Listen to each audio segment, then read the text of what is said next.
Something I love about working with low VA rates is helping people on a daily basis. A lot of times when people call in, they don't really know what to expect. They don't really know what they want or how the programs work, and it's nice to educate them and then actually be able to help them in the end get a really good product for their families. Employees and the staff are almost like a family.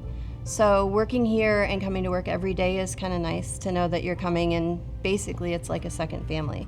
I've been doing loans on and off since longer than I'd like to say.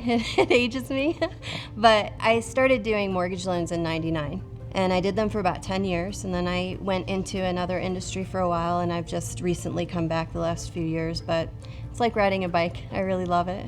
I did a lot of charity work when I was younger, so I've actually been to 41 different countries, and I lived in Africa and did some orphanage work. When I was in high school, my brother brought home a flyer that was about teen missions, and it was like these summer trips, and my parents said, oh, maybe in a couple years, but I was just a bratty teenager, so I was like, well, I'm a couple years older, can I go? And they were like, So I backed him in a corner, and being the bratty teenager I just went down all these countries, and I was like, where am I gonna go? I'm going to Zimbabwe, because that's gonna freak my parents out, right? And I never thought I could raise the money. We raised the money. And then I was stuck as a bratty teenager at 15 years old, having to go to Zimbabwe and live in a tent and build a church for the summer. And I cried before I left. I'm like, I don't wanna go, you've called my bluff.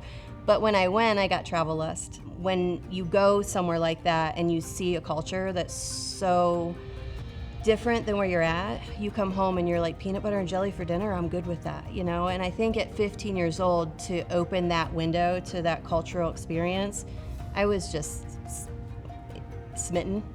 So when I graduated high school, I went back with that same organization, and I was there for about 2 years. And in that organization, every summer we ran the summer trips, but now I'm a leader, not a team member. So that obviously facilitated a lot of travel. And then at the end of the 2 years with the organization, I went and spent a year at an AIDS orphanage for street kids and AIDS orphans. And I spent a year there with the kids, basically bringing them in off the street and putting them in the orphanage and giving them kind of a future. So that was kind of cool.